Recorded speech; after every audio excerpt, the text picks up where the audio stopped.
Good afternoon, and welcome everyone to what is a first for the Spinal Injuries Association. We're having our webinar this afternoon for Black History Month 2024.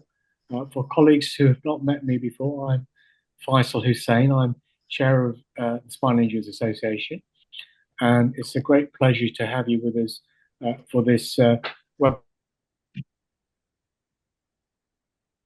We hope that we, as an organisation, will continue to do to cover a wide range of topics and issues, including our equality, diversity, and inclusion programme. So we are looking to do things around Disability History Month, Islamophobia, and also South Asian Heritage Month, but also looking at a wider range of topics, including around the LGBTQ agenda and bringing those forward, because as an organisation, we recognise that we need to be much more accessible and recognise the full diversity of our service users, their family carers and friends. And it's about us being much more engaging and approachable, and in making sure that we reflect the full society that we serve. So it's great to have you here this morning, this afternoon, I should say. We're just into after 12 o'clock. We've got a panel of speakers with us today. So we've got Ife Vakora and Darshna Sudha, and we should be having Simon Shaw hopefully joining us as well.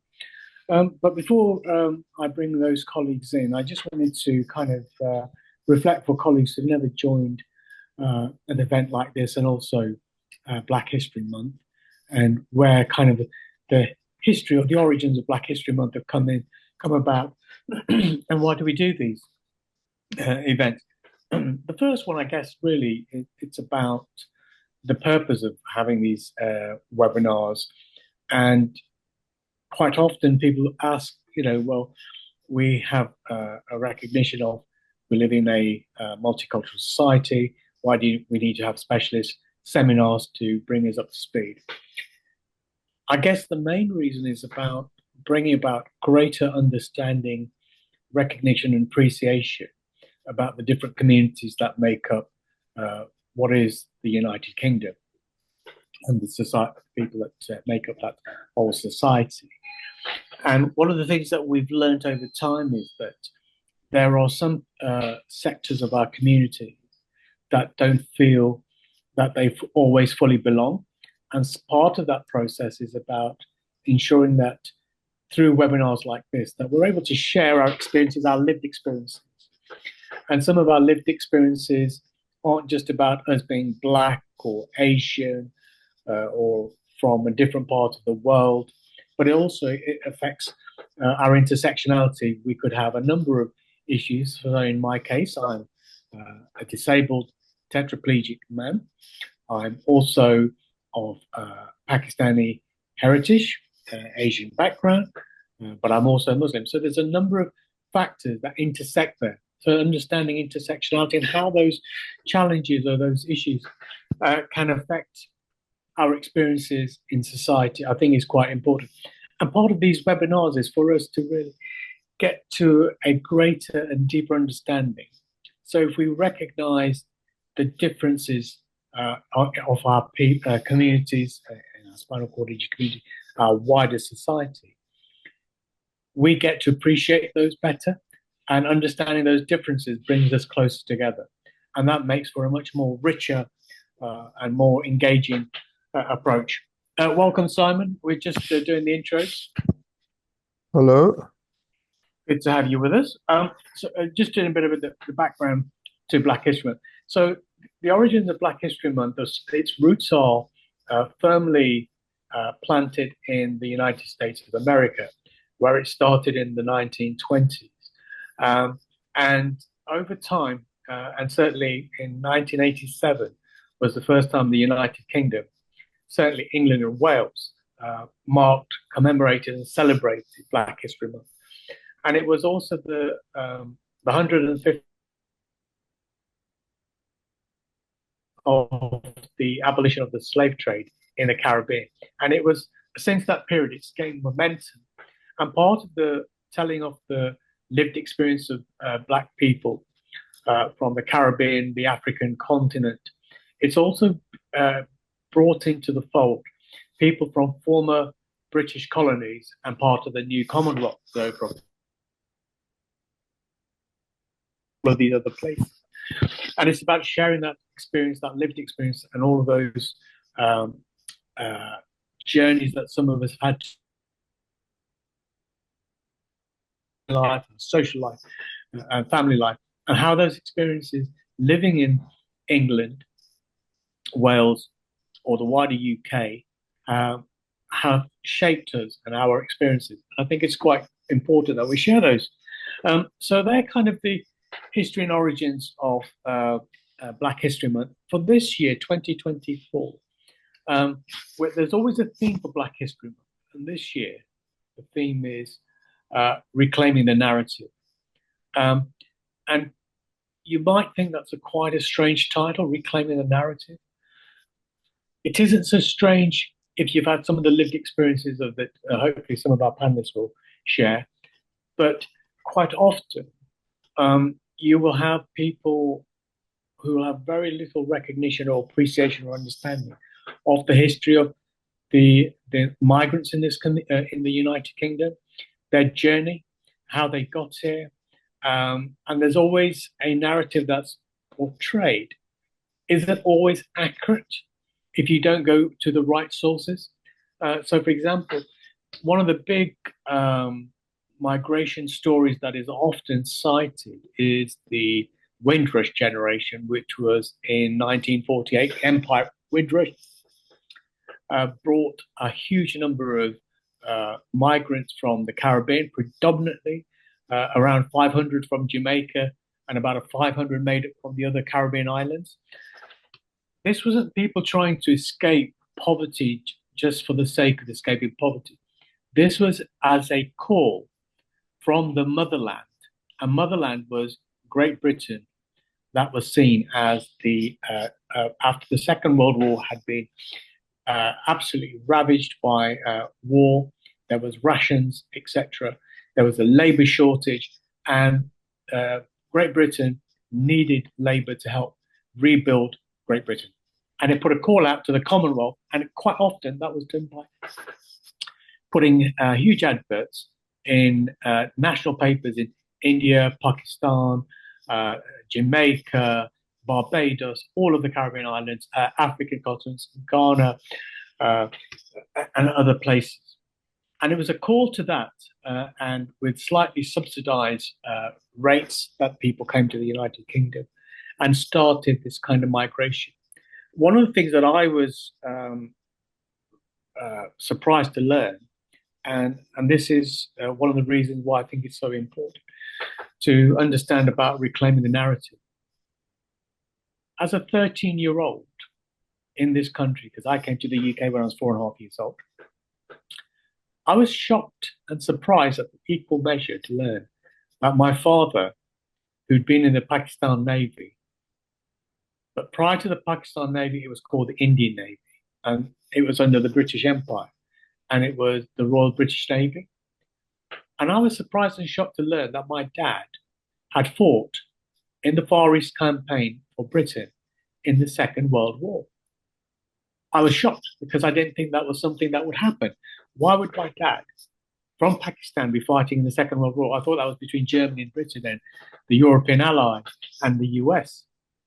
And it was a real revelation that my father fought in the Second World War. He then got out his medals to show me that he'd been given by King George with his head on the medals. I can't share that on the screen with you today because I'm using an iPad because I've had technical difficulties. That I didn't know my own father had fought in the Second World War. And it was from speaking to him and some of his friends, both Asian and white, that I realized and learned much more about the history. And even more surprising was to learn that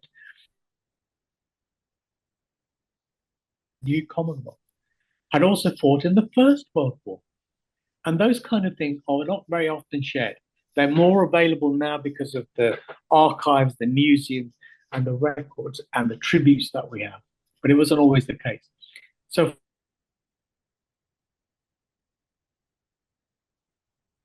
able to tell our stories and share those with colleagues like myself, who at the age of 13 was just surprised to learn all of these things.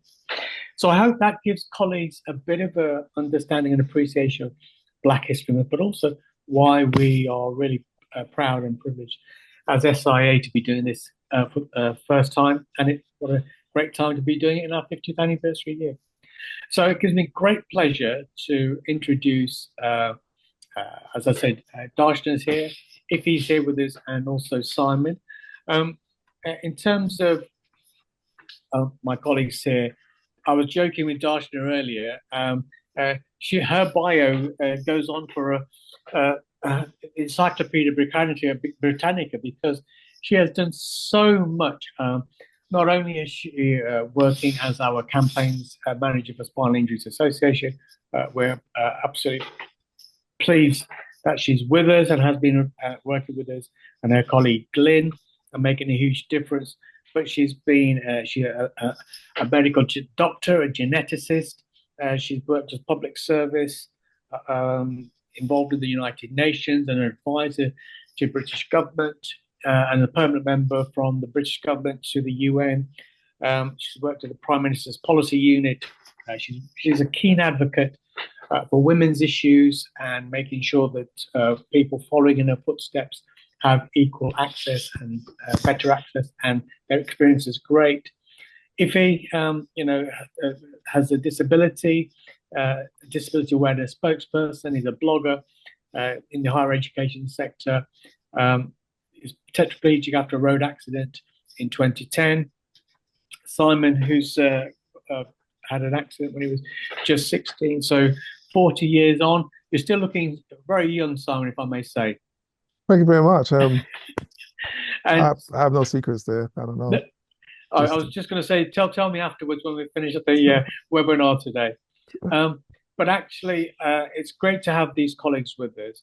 And I think to kickstart, it would be really helpful if I kind of go to each one of you, and if I keep you quite focused, because you've heard me kind of give a bit of an outlay about reclaiming the narrative for Black History Month 2024.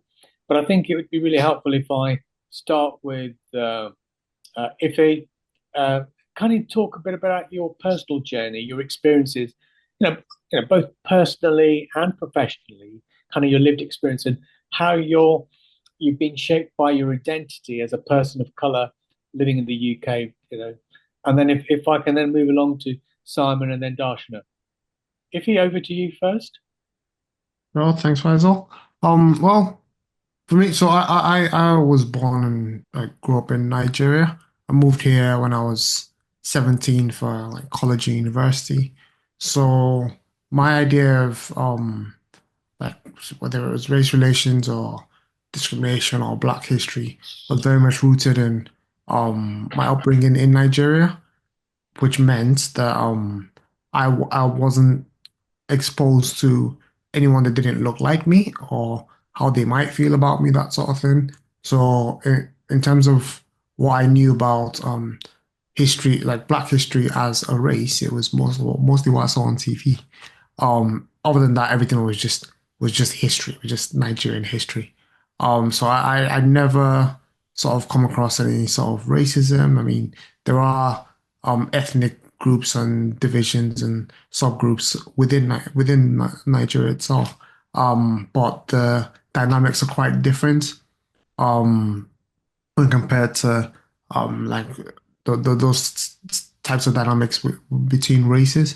So coming to the UK, I honestly didn't have a good idea of what racism would look like, or what it should look like, or what I should be expecting, or how I should navigate those sort of things. I think because of that, it's probably a good chance I missed what could have been some like racist behaviors towards me or that sort of thing, or differences in how people approach me because of how I looked or where I was from, that sort of thing. Um, and it wasn't until well after I'd been here for a few years that I'd look back and think, was that a bit What did that happen because of my race? Did that happen because of my ethnicity or my background, that sort of thing? But um, I try not to dwell on those things. Try not to dwell on what could have been wrong or that sort of thing. But I just try and be more aware of it now. But on the silver lining for that was probably it insulated me from what could have been more traumatic experiences. I thought there were just negative things happening. Like everybody goes through some tough stuff, especially adjusting to any new country or any new community. But that said, there were also the plus sides. There were things that I experienced because of my color that I was quite happy with. People I got to meet, people who now looking back were probably more comfortable with me because we were of a similar color or a similar ethnic background, or just not, they were not from the country as well. So we had that thing in common of us being new to the community or being new to the country at the same time. And because of that, I had some very rich experiences as well. So it's not been all negative, but with regards to how my ethnicity, my background have experienced my have affected my experiences and my journey. I'd say that it's been a bit of a mixed bag and still something I'm learning how to navigate really. Wonderful. Thank you. If I come over to Simon next, your kind of reflections about your personal and your professional journey. Yeah, well, my family, my parents came over in the 60s from Jamaica. Um, and as much as I can remember, when I grew up in Brixton, and Brixton is as as black as it comes. It's like, I think for many people who have come from the West Indies, Brixton was like home from home. So me growing up in Brixton, everything I saw, and all the experiences I had, for me, it was just I felt like we was on a tiny island.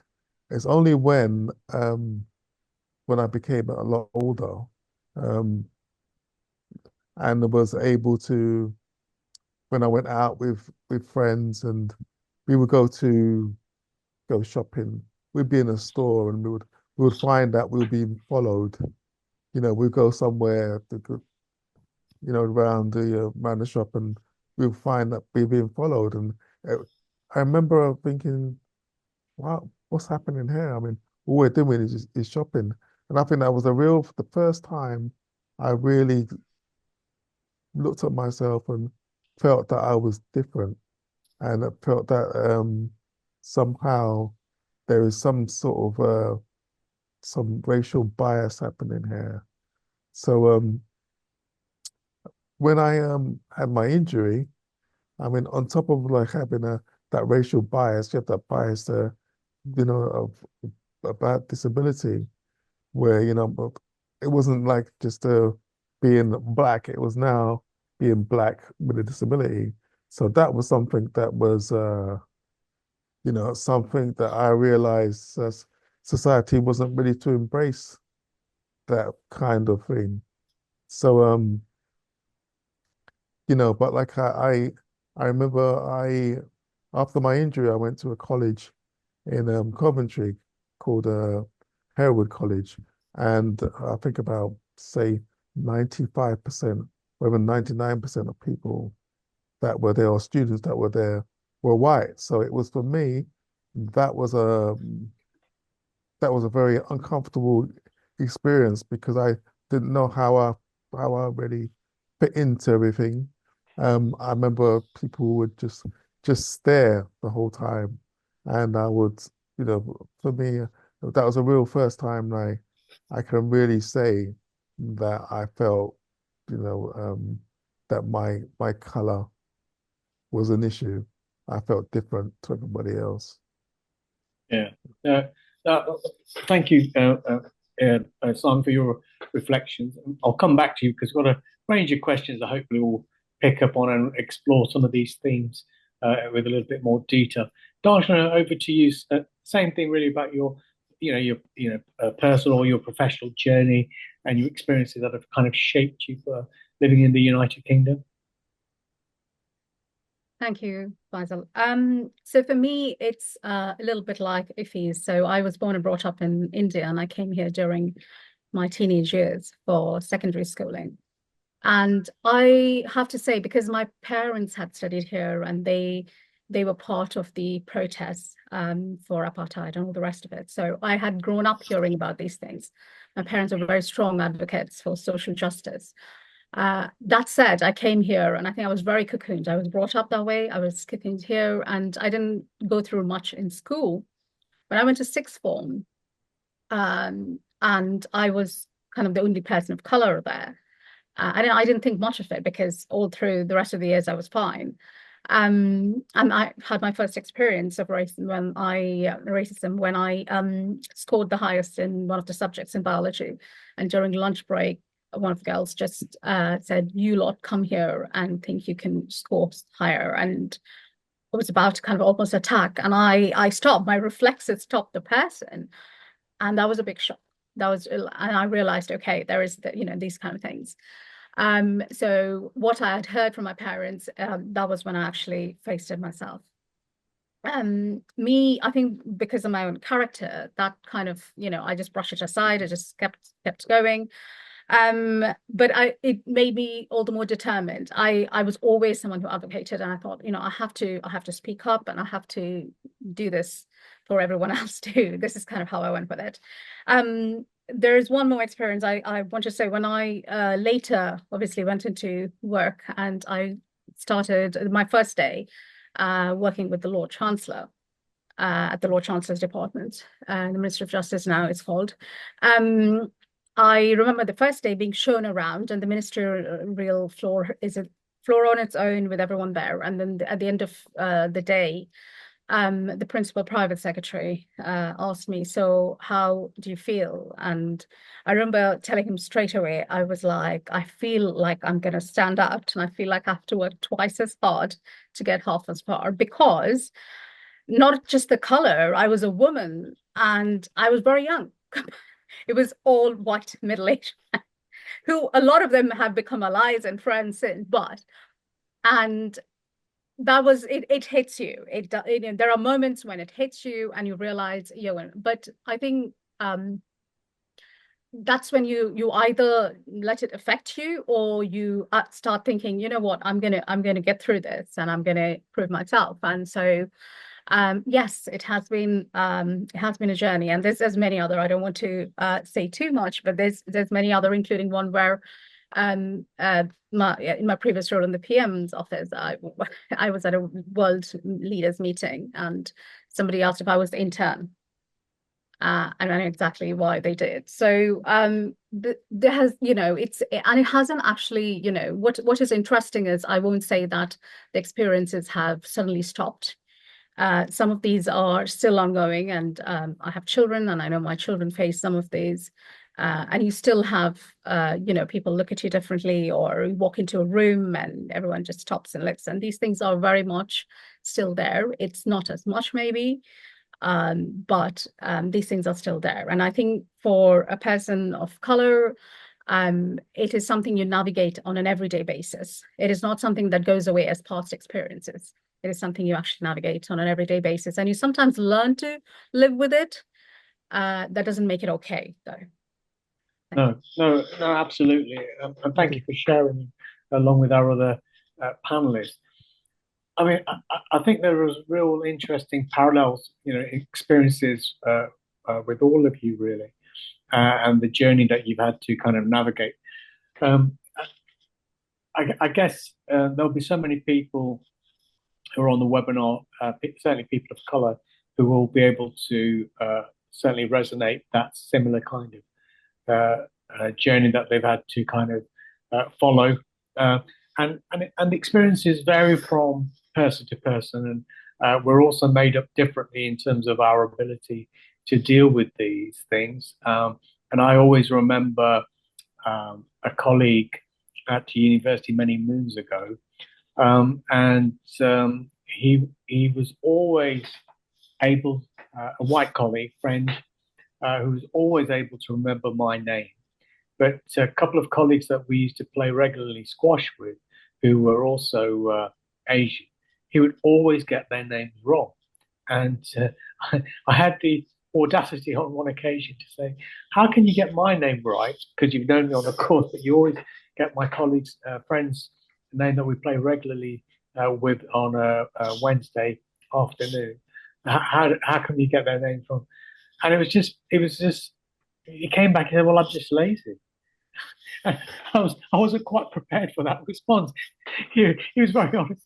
It's just because I'm lazy, and I remember having this conversation with my late father, and at the same time, I noticed a change on the television because I'm a big fan of cricket, as it certainly was in those days, and I remember how much effort the commentators used to take when South Africans, Indians, Pakistani cricket teams, Jamaican, West Indies teams came over to England to play England.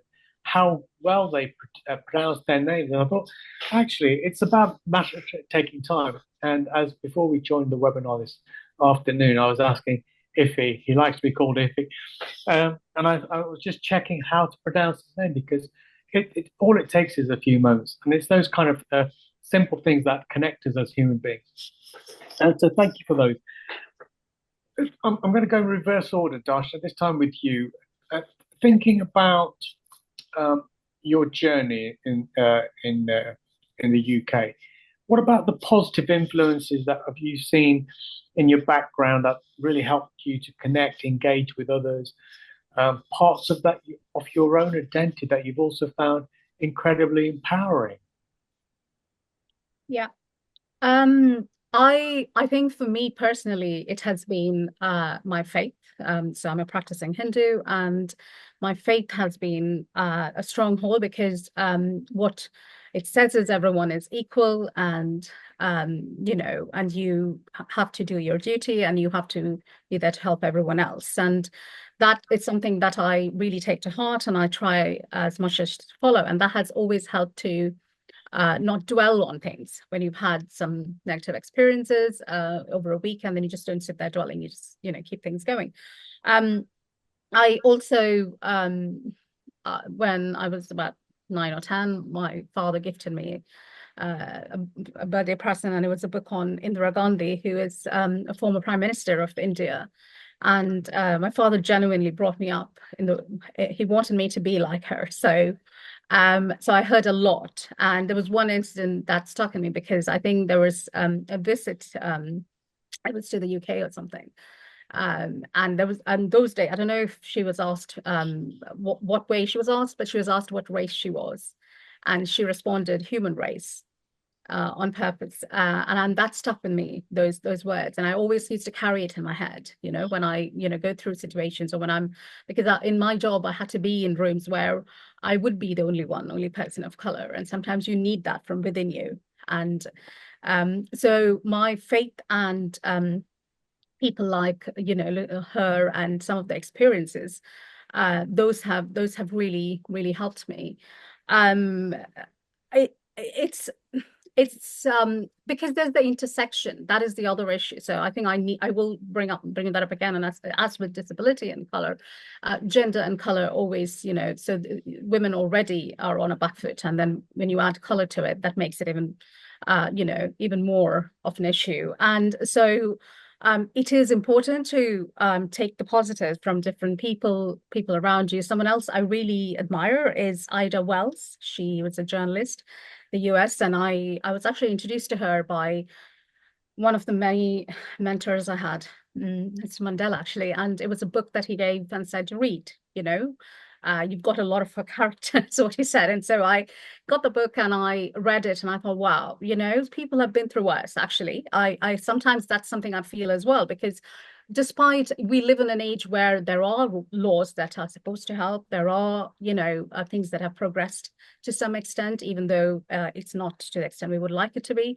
and there were people who lived in an era when it was much worse, and they still overcame all these things, and they came through. And that, I think, is a huge inspiration as well.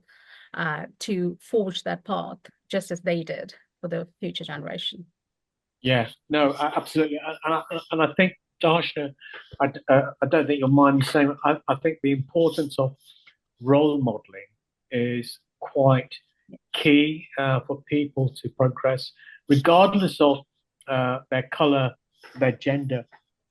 That if you don't, and particularly for us, we're hosting this, as part of for the Spinal Injuries Association. I'm the chair of the organisation. We've got members who are active members of the Spinal Injuries Association, with Simon and Iffy, service users as well. They access our services, as do I. I've been a member of the Spinal Injuries Association since 1989, when I sustained my spinal cord injury as a result of a car accident.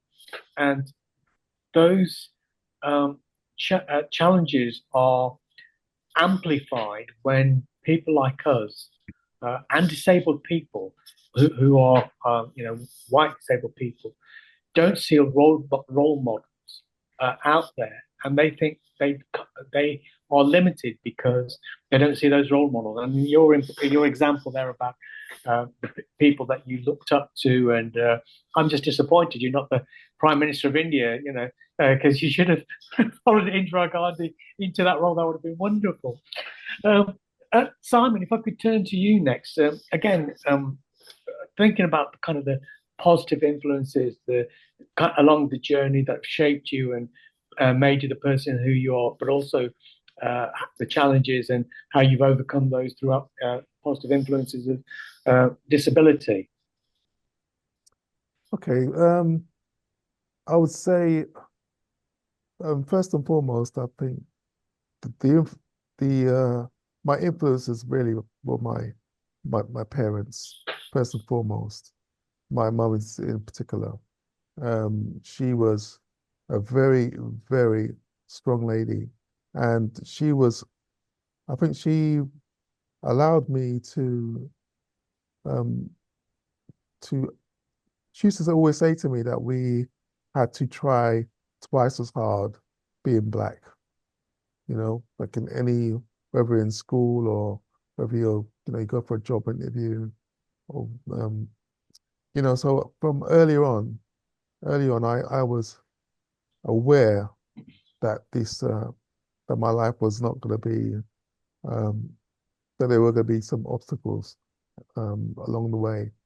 But so she was she was the role model that I think that has helped me to deal with the challenges in my life. But other than my mum, I remember when I first had my injury, I used to think, now how is somebody like me going to be able to be successful in life? How am I going to be able to enjoy my life and being a black person, and also a black person with disabilities? I just thought that there really wasn't any hope. So it was very, very difficult, because if I had had somebody who had been through the same kind of journey as myself, who could tell me what it would be like to be someone in my situation, then yeah, it would have been easier. But down the line, one of my role models is someone called Adi Adepitan. I'm not sure if you know who he is, but You can tell us, Simon. oh, you don't Let's know not keep him? it a secret. Okay, well, he's actually he's not Nigerian. He appears on TV quite a lot. He's a journalist. He was a presenter, and he actually has he suffered from polio when he was younger, so he's wheelchair bound. But he's just one of these people who, when you see him on TV, he's just himself. He's just what you should be. You should be able to be yourself. And when you see him on TV, I it inspires me, because there was a time when I didn't feel that my life would be in any way productive or in any way, any way that I could enjoy. So to see him and see him how successful he is, and he's a traveler and I'm a traveler. Um, it just gives me more. It inspires me to try to push and to be and to improve every day. So yeah. So when I talk about role models, yeah, he's definitely one of those up there because before him there was Stephen Hawking. And the only thing that we share is the fact that he has a disability and he's in a wheelchair. That's the only thing that we share. But as in, when it comes to color and identity, then you know, he's not really. Um, I think Addy is someone who I definitely um, connect with. Yeah, Yeah. no, thank you, Simon. Just probing a little bit, Simon, on that. You were talking about your mum with such, I could see it oozing out and exuding across the screen your, love for your mum, but also, her preparing you for the challenges as a young black man in this country. Do you think the way she prepared you adequately? Um, um, it's a good question. I think it my mum was a very, very strict lady. Um, you know, she didn't mince her words at all. So when she told you, I mean, my father was on the scene as well, but he was nowhere as as influential as my mum. I guess he was working a lot, and he was very, very. I mean, my mum was there would be my mum and my uncle mostly who would be around. Um, but I think that she, in a lot of ways, we like my parents, the way was brought up, discipline was it was in today's if you talk about in today's world, Yeah, when it comes to discipline, like it would be abuse. yeah, absolutely. They would probably, I think, they would be calling that would be I think my mum would be, she'd be locked up a long time ago, I, you know. I think some of us of a particular generation may be able to sympathise with that particular view, Simon. So, yeah, no, thank you for that. If we coming to you about your positive influences and things that have shaped you and or particularly empowered you, and having heard the other colleagues on the call today. Yeah, so my three biggest role models are definitely members of my family, both my parents and my uncle. So very similar to Simon. But um, in answering the question, I think I want to focus on my whole family as a unit. So just the mindset and the approach that I got taught and that we all have towards each other. Like we're a large, loud Nigerian family. But it's made us a very strong unit. So I think back to when I first had my injury. This was like my obviously as most people in our situation would be able to relate to. My world was turned upside down overnight, but I looked around me every single day for the 6 months I was in hospital, and I really couldn't see others with the same type of support that I had, and I've never for once taken that for granted. The fact that I mean, like about half my family who um were there around that time lived in the UK. The other half were all in Nigeria, and like the tickets are by no means cheap. The flight is not something um that's well, it's a 5 hour flight, so that in itself is not a big deal. But when some members are doing that two, three times in the space of a couple of months, It's just something like I didn't even think was possible. And I look around me and there's people who have family who live down the road and they're not getting any visitors. Well, I had a visitor or two the other day. Sometimes I had spare visitors who go sit with other patients, that sort of thing. But then, like in my life since then, in fact, before then, I've never once felt like I didn't have people. I didn't have anyone having my back, and I think that came in a large part from like my culture and how we like treat ourselves from like when I was in Nigeria and like everyone just sort of brought that in, and there's even the younger members of the family at the moment who maybe didn't see so much of that type of upbringing in Nigeria. Either they're learning it now or they've seen enough of it growing up that like to them it's normal, and that's something I'd hope to pass on to my kids, and hope that lives on for generations. Because like, I don't think there's been anything better for me like in my life, any single thing than the support I've had from my family. And yeah, it's really remarkable for me to Uh, have. Thank you. I mean, I think if I draw a common thread from, sorry, I was just going to say, sorry, I didn't mean to cut you off there.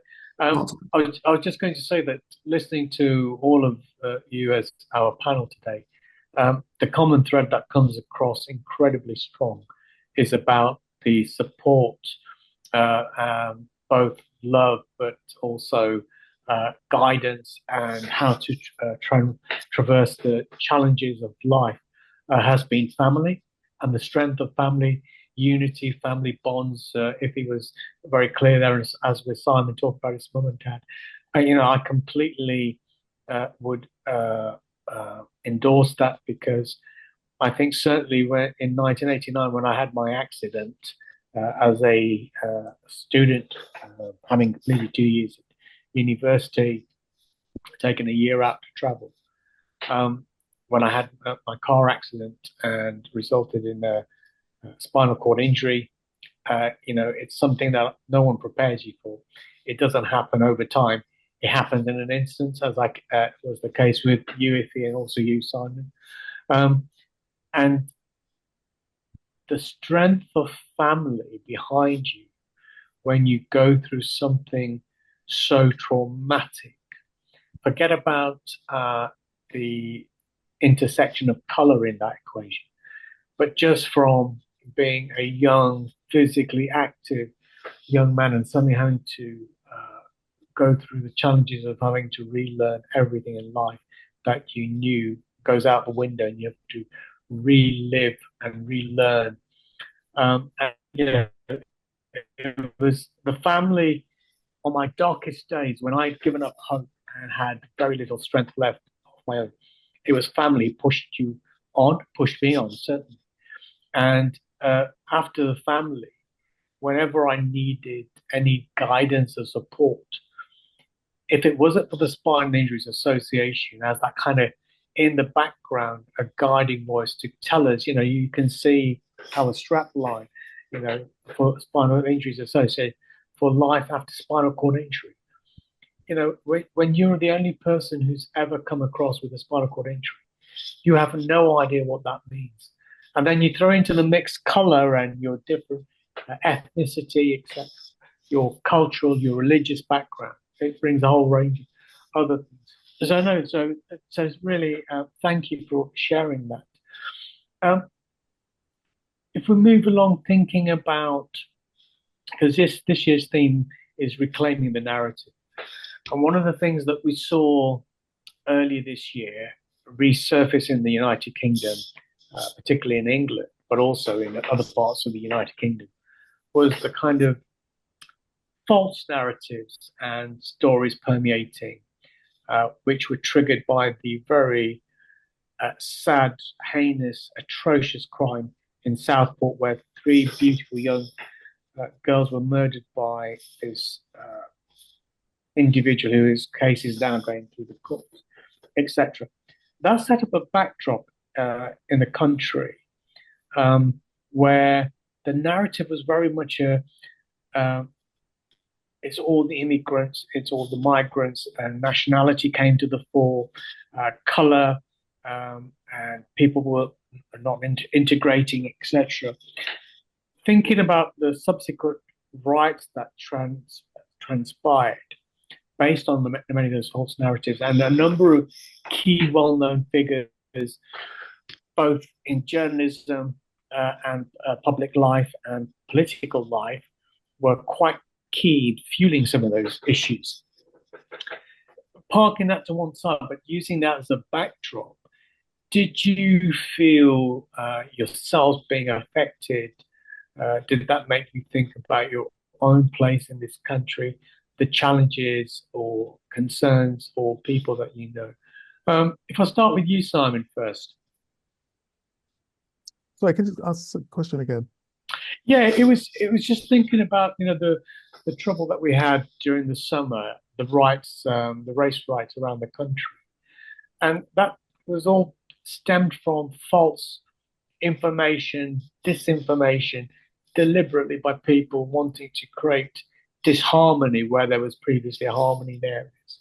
I just wondered whether you were personally, how you felt about those when you heard those. Were you in any way affected? Did that affect people that you know, or is it something that you just kind of take in as stride? Um, you know, every time I watch the news and something happens, I always pray that it wasn't somebody black. The perpetrator wasn't somebody black, because it's almost like it always seems that when something happens, and I'm not condoning what happened, um, what this young man did, but you often feel that there is more emphasis on how, these, you have that feeling that it's going to always be something, the effects of it is going to always be worse when it's somebody's black. But I don't know the story that well. I saw recently that on the news they were talking about how they found ricin, I think it is ricin in his place. And I saw a picture of this young boy. I mean, he's 18 years old, but he looks about 14.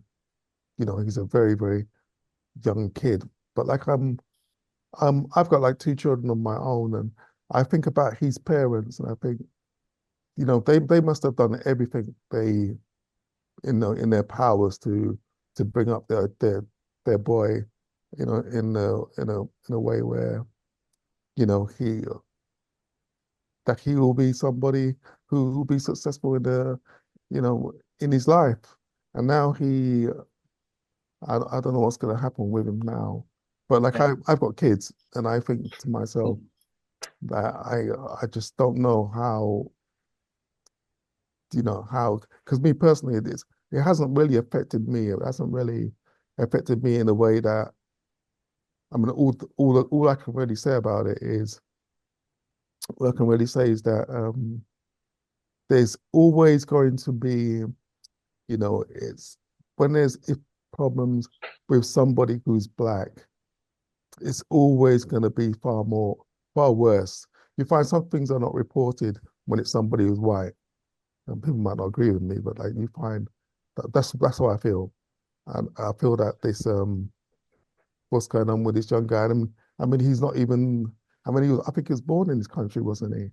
Yeah, certainly that's what we're collectively. I mean, that's really helpful, Simon. I mean, if you're going over to you about the same thing, I mean, think about the summer riots and the troubles, and that kind of narrative that was portrayed out there. Any thoughts, any reflections from you on that? Yeah, well, I'll be honest, I don't pay much attention to the news. Like at the best of times, I have enough negativity in my life as it is.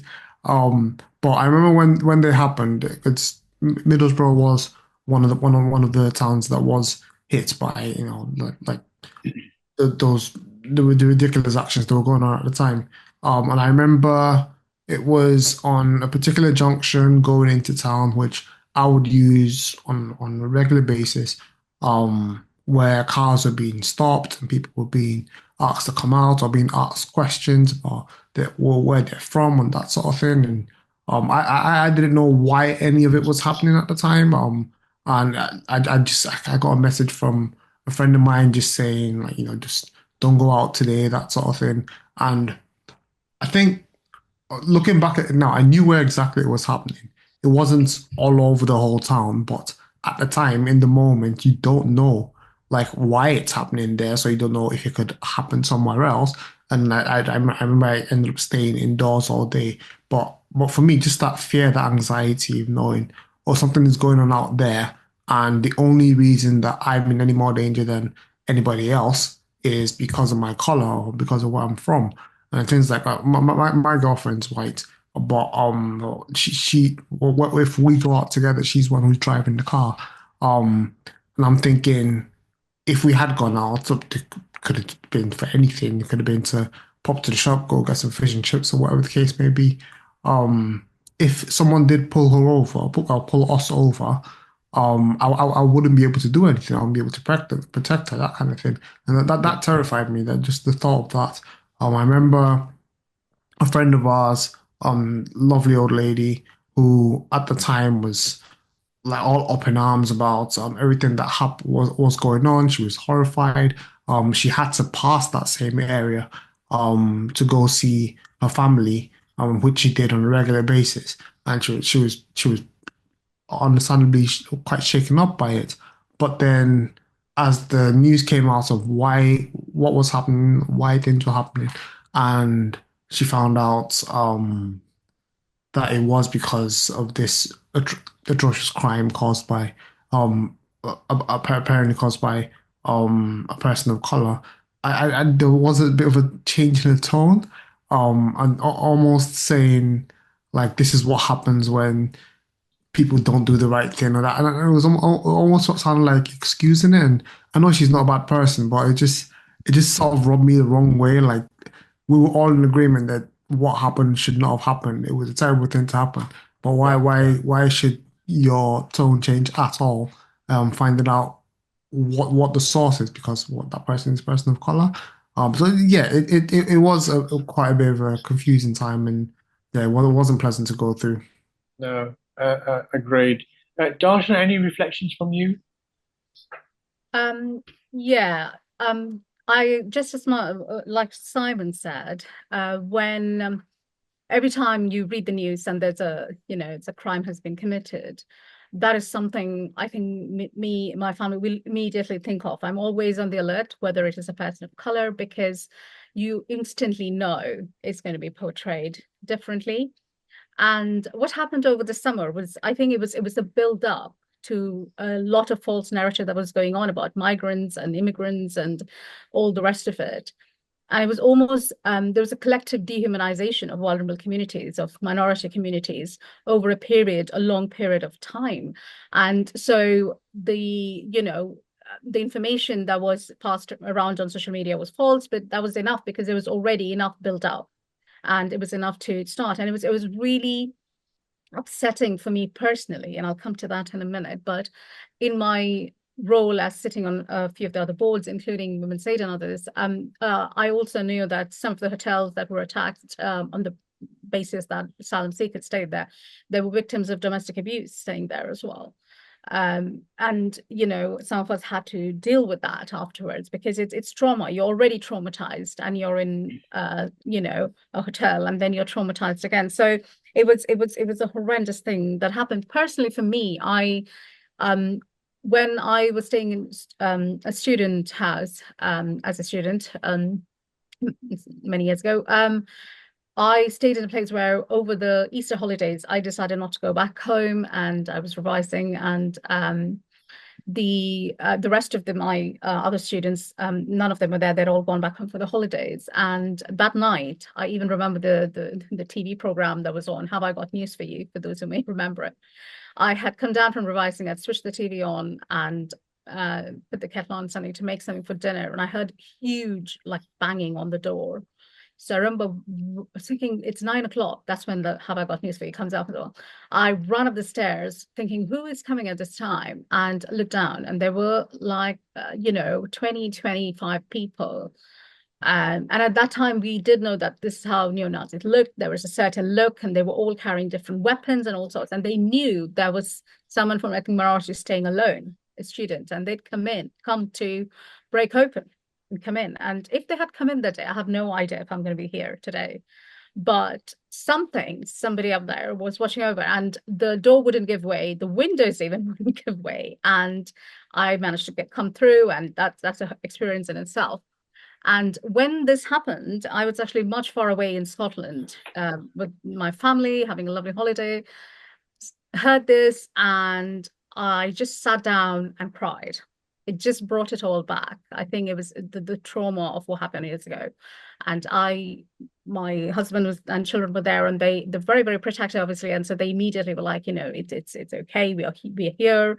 And interestingly, there were no protests in Scotland through all of this. And I actually had to fly back that week for actually a team event at SIA, and I made the decision. I was the only one who didn't come in person for it, simply because my family was not very keen. They were very worried for my safety.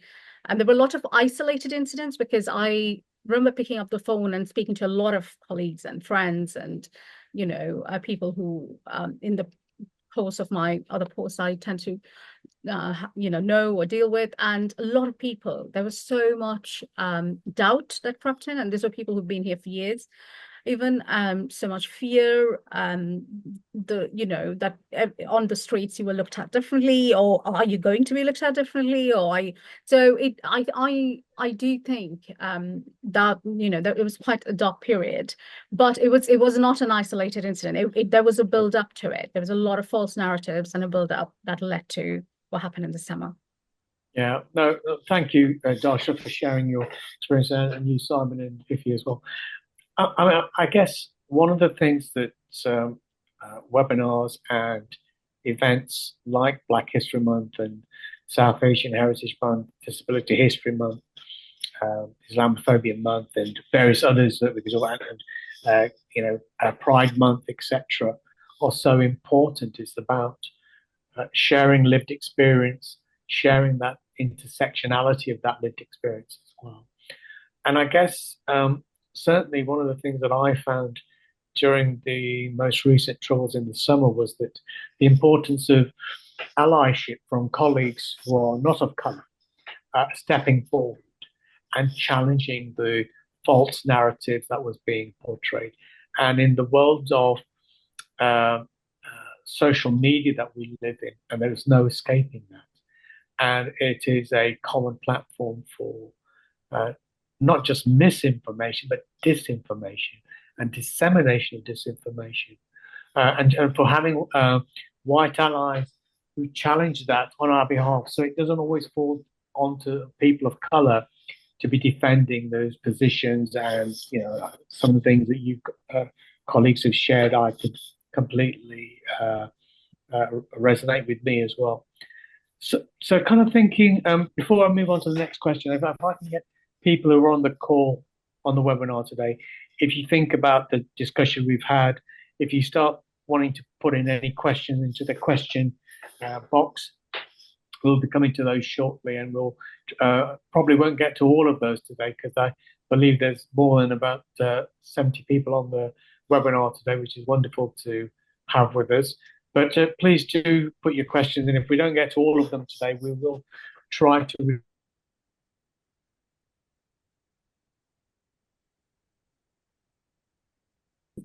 understand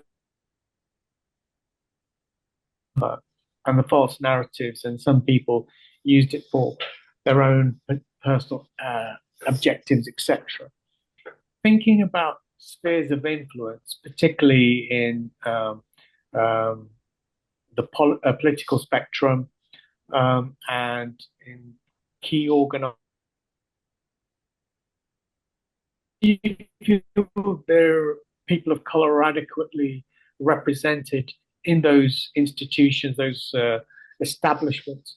And do you feel the influence that people of color and critically with disabilities as well are seen and actually have some voice? I suppose, Tasha, it's only pertinent to start with you because you kind of traverse the corridors of power quite regularly. Um, sure. I think it has improved. The representation has improved over the years, but it's nowhere near what it should be, and it's most definitely quite insufficient. Um, I There are still a lot of barriers, though. There are still a lot of barriers, and when you mentioned the disability angle, when you take into consideration the intersectional factors, I don't think the representation is there at all. It is, I wouldn't even say it's improved to a level where it can be said it's improved. There is a lot of work that needs to be done there because in the highest levels of government and academia and the corporate world and even the media, because we know how the media portrays a lot of the stories when it involves ethnic minorities. I don't think it is there yet. And what that means is exactly what I just said. When the portrayal can be different, the policies are not inclusive, and these are all things that I'm not saying anything new. These are all things that many reports have found out. These are all things that have been said time and time again. I actually was part of the team that put together the Equality Act 2010. It's one of my work I'm quite proud of, but I come out into the world and I realized the act is there, but we haven't quite got there with actually having it implemented. So yes, there is a lot of improvement, but we are absolutely not there. And we do need to, I think, tackle a lot of the systemic biases, see where we can, even up to today, we know there is inequality in healthcare. I know as part of my role as campaigns manager, the inequality in healthcare is there, inequality in education is there, the opportunities available when you're from a different community, from a person of color, it's there.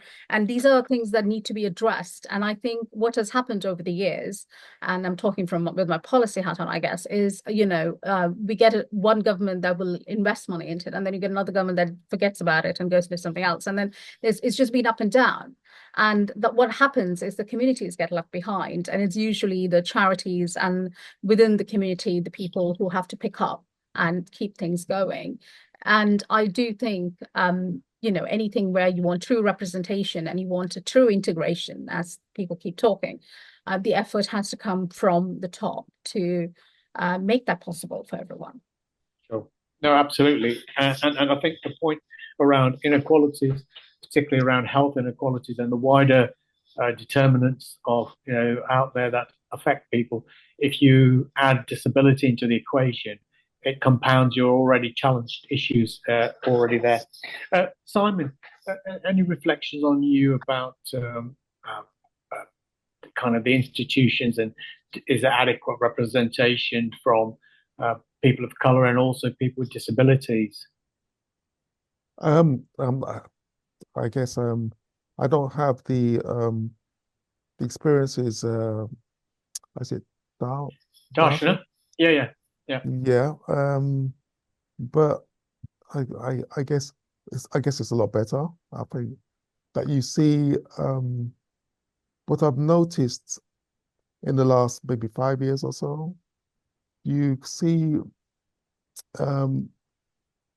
things are changing, like from when I was younger compared to now.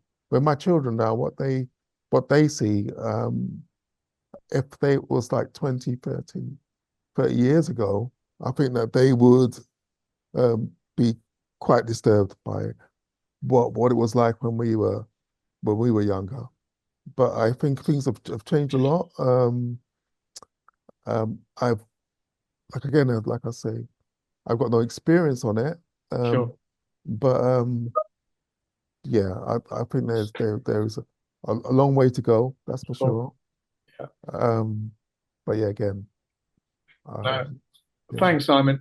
Ify, coming to you, same kind of, from your perspective, have you come across various work roles and other things that you feel that there are spheres of influence could be better represented with people of color and also disability? Well, yeah. So I do think there have been improvements. But simply put, not enough improvements.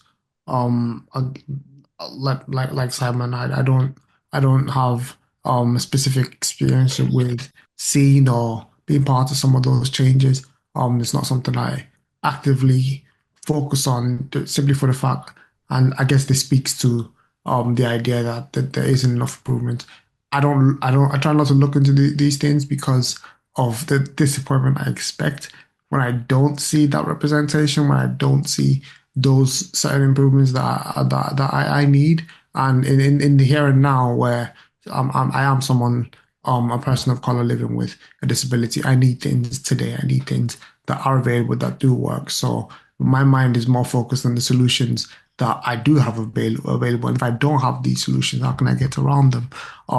But it would be remiss of me to say there haven't been any improvements. I think all of us can attest to how things used to be, say, when we were younger, at any point in our past, when we were kids, teenagers, young adults, as compared to now. That said, I think the fact that we have these, like, we have things like Black History Month, we have these kind of seminars, these kind of conversations, is part of those changes that are happening. But the fact that we need to have these kind of tells us that the problem isn't solved yet. I personally would like to see a time when these aren't needed. Like I was talking to a friend of mine, and they were saying, well, if things are that, like, you have Black History Month, if things are that bad, then like you wouldn't have that. And I was thinking, well, why don't you have White History Month?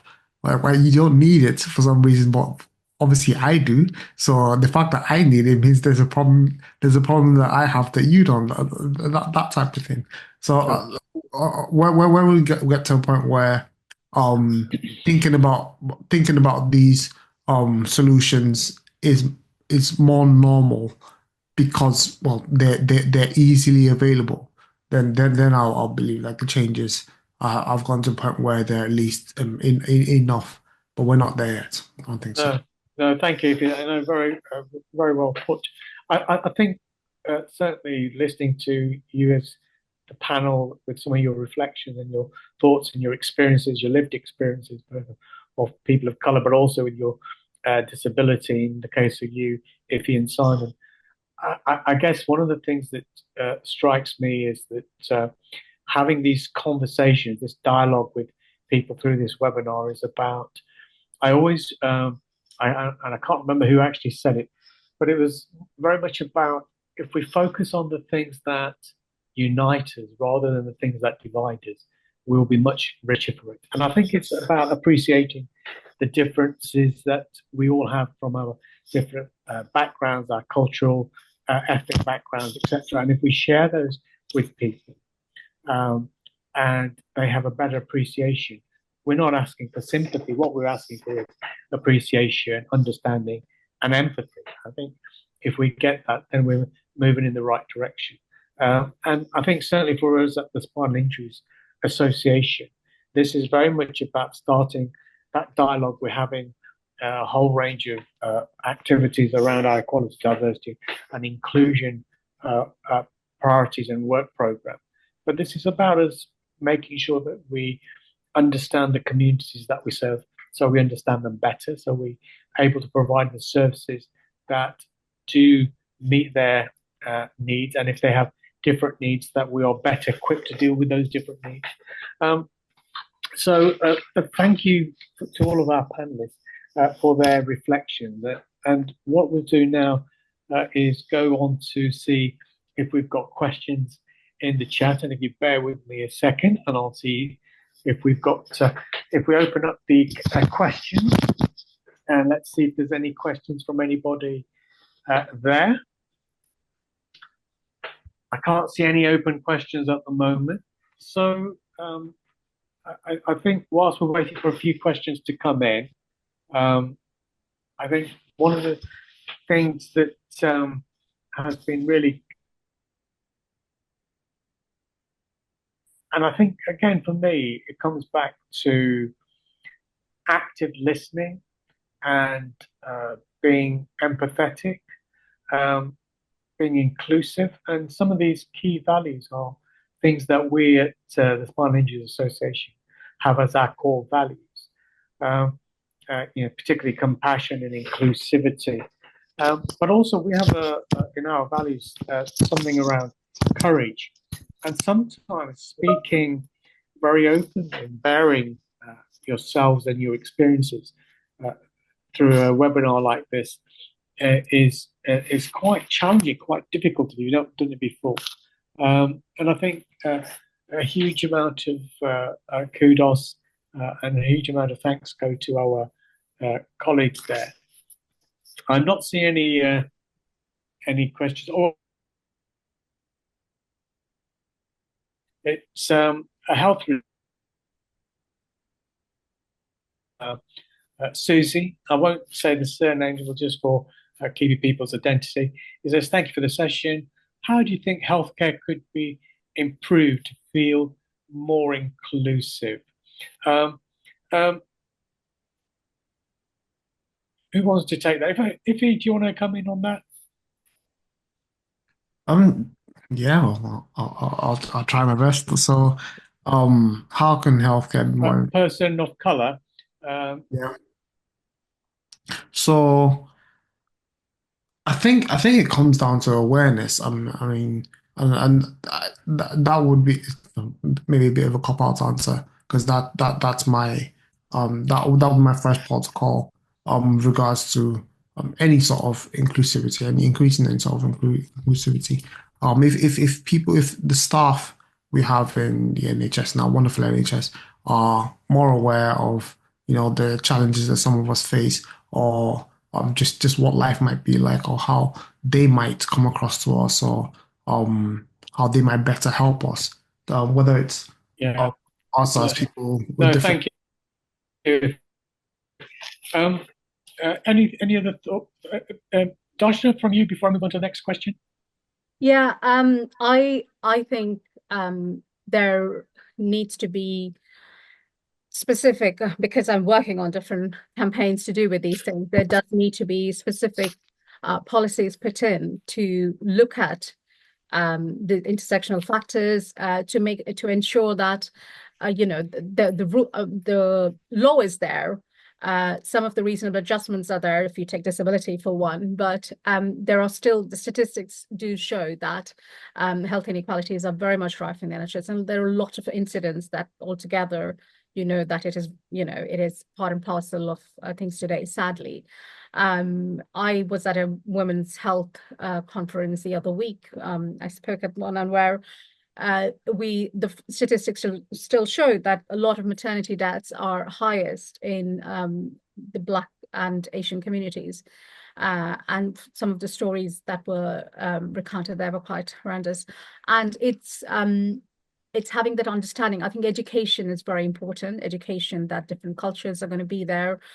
Different cultures will have sometimes from a genetic perspective, some of the diseases are different, but then there's also how they respond to treatment, how they will, what are their needs. And I think education is very important. And I think that's something because everything is so fast moving, and I know we have lack of staff and all sorts of things. That's not something that's given. And also auditing, some sort of audit by the government or by the organizations that are there for these things to make sure, to ensure that all of these rules that are already there, some of them are there to help, are actually being followed, are actually being implemented. So it is a combination of things from a national level and from a local level. But I do think education is one of the key ones, and I think that's lacking now simply because we just don't have the time. No, thanks, you, Josh.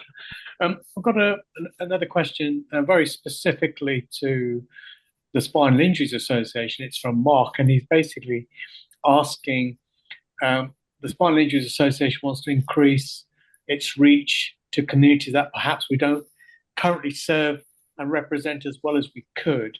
If there was one thing we should change, what would you suggest? As a service user, Simon, what would be that one thing? I mean, you're obviously aware of a Spinal Injuries Association. You've accessed it. If there was one thing we could do to be more open and exclusive in our reach, what one thing do you think it could be? Well, I could honestly say I would struggle to, but like I mean, my experience of the SIA, I'm not sure if you know about this, but I I've been for probably the last 7 years or so been battling with trying to improve my care. And it's only when I came to the Spinal Injury Association, Spinal Injury Association, and Mandy Jameson, one of the advocates, she really, I mean, when I felt like things were, I was almost at a stage of giving up. When I thought it was like, there was no hope. And I met Mandy, and she she helped me over the past few years. And really, there was a time when I was told that my care during the night was to be taken away, and it was through Mandy. She helped me. I had an article in the paper, and it's quite funny actually because the I think it was the day before I was due to lose my night care. I had an article in the paper, and it was basically, telling my story. And the very next day, I got a phone call saying, "Oh, there must be some misunderstanding. Like what we weren't trying to say for your night care, but I mean, I think it was just that article in the paper, and that was all through the SIA. That was all through Mandy. So I'm not quite sure if I can, from my point of view, No, you've had a positive experience on that. very positive. I mean, I guess what I would say, Simon, to that and Mark's question, I think is, I think over the last, certainly the last few years, SIA has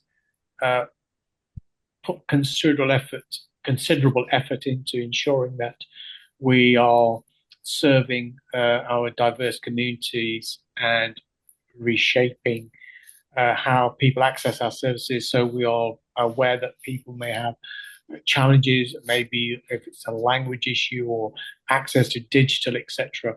And we are recognizing those issues and those concerns, and we're factoring those in. And I guess also things like hosting this webinar around Black History Month, and hopefully in subsequent months and years, we'll do other webinars for other issues, as I kind of alluded to at the front end of today. Hopefully that will signal that we are there for everybody. We're not just there for a few people. Hopefully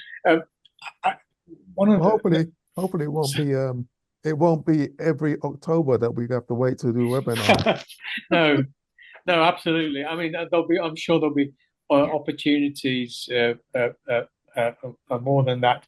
There's a question from Glyn that come through, which was about, and I think we've given some. He's talked about, can you give positive experience and why was it positive?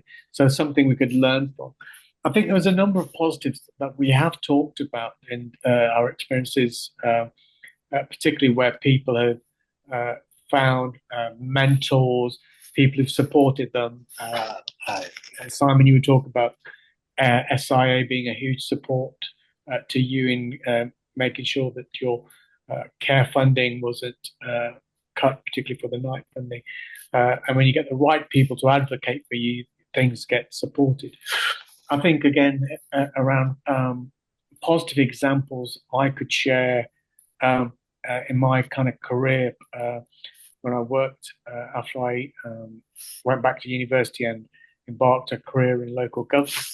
And I went to my first local government appointment back in 1999. And the positive experience was there around reasonable adjustments, because obviously as a full-time wheelchair user, I needed some adjustments to be able to get into the building, to do my job, having a dedicated car parking space, etc. And the thing that was so positive from my HR team who supported my recruitment was they didn't make assumptions about me. They actually deferred to me and said, look, you're the disabled person. Who knows you better than you is you, and not us. What do we need to do to make your experience in terms of employment with us a good one? What can we do? I mean, I was so bowled over. I thought, wow, that is the way to deal with any needs it. Don't make assumptions. I think that's really quite important. I guess I've got another question in there is linked a bit to yours, Simon, around the continuing healthcare and the direct payments. And why do people from minority backgrounds don't take it up as much as none as the white community? Darshan, do you, from a campaign's perspective, do you have a view? No, I wouldn't say from a camp's perspective I have view, but from what we've spoken about in the last hour and a bit, I think it's probably sometimes a lack of knowledge that it is available and it is something that they can take. And in other circumstances, it becomes, I think we were talking about how supportive the family unit becomes immediately. And sometimes family members just take on and do the looking after and all the rest of it. And you don't, it's not something they consider, the payment or that part of it. And this isn't, sometimes it's a positive experience. Sometimes in certain communities, there is a stigma of being disabled. And, so you don't want to talk about it, or you don't want to come out. And, if you don't talk about it, you're not going to know. People are not going to be able to help you as well. So there's all sorts of different reasons it could be. And also we were talking the previous question that Mark asked about how we reach out. I think it's people need to know that we exist, the Spinal Injuries Association, and we are there for everyone with a spinal injury. And it's, I think a lot more people are beginning to know, but I think that's what it is. It's about making sure the communities that we feel we haven't reached yet, to make the message there, to get the message across to them that we are there for them. And how we do that is, I guess, the way we are going about now. Yeah, no, that's very helpful, Darshan. I think in my other roles outside of the Spinal Injuries Association, certainly previously in local government, and then my role in the NHS on the board of a community all-age mental health, LD, learning disability and autism provider, one of the things that I find a huge bugbear is that when we're a service provider organisations, as is at the Spinal Injuries Association, and one of the challenges that I put to my organisations outside of SIA, and we're doing the same with SIA, is that we quite often referred to, certainly in the past, to minority communities as hard to reach. That was a very common phrase that was used, and quite often it meant that the onus of the service provider was shifting the onus onto those communities. You are hard to reach. Well, here's our services over here. You can access them, but because you're hard to reach, you don't access our services. And I went in 7 years ago and I said, actually, I'm sorry, the communities are not hard to reach. It is us who are hard to access. We need to flip that and improve our accessibility and provision. And we can't be organising a consultation For example, in local government, we used to do a lot of consultation, working with national governments. You can't organise a consultation at 7 p.m. on a Monday night in a community hall or a church hall, for example, and then complain that only 12 people turned up. You have to go to places where those communities are if you want to hear a diverse, more inclusive voice. And I think for me, it's more important that we shape our services, and that goes to all service providers, to those communities that are seldom heard. And we want to be more inclusive. And I hope today's webinar and some of the other great work that we're doing at the Spinal Injuries Association, working in partnership with our trusted partners, but also the wider voluntary community and charitable sector, is a step in the right direction. And I hope that what we have given you a huge chunk of the session today, and a huge thanks to Darshana, Iffy, and Simon for their contributions. Very much appreciated. Really very thankful for your participation. And I think hopefully everybody from today's session takes away that the dialogue starts and we continue the discussions. And it's only by having those open discussions, those open dialogues, creating spaces where people feel psychologically safe to be able to air their views, their experiences. And it's only by sharing those experiences that we learn from each other and we can improve together for the betterment of our wider society, to create a much more inclusive and cohesive society. And I guess that's what all of us want from things like this. So again, I can't thank you enough for Simon, Darshana, and Iffy for your participation. I hope we didn't have to strong arm you too hard to join us today. Very much appreciated. And I hope everyone who's joined us on the webinar has had a good session and hopefully something to take away from this session. And I look forward to having more of these sessions. And as Simon and Iffy were saying, let's not wait another whole year before we have a session like this. But thank you very much. And I hope you all have the remainder of this afternoon and this week, a good week. And thank you for joining us. And I wish you all the well for now. Bye-bye. Thank you. Have a nice- Thanks, Faisal. Bye. Bye.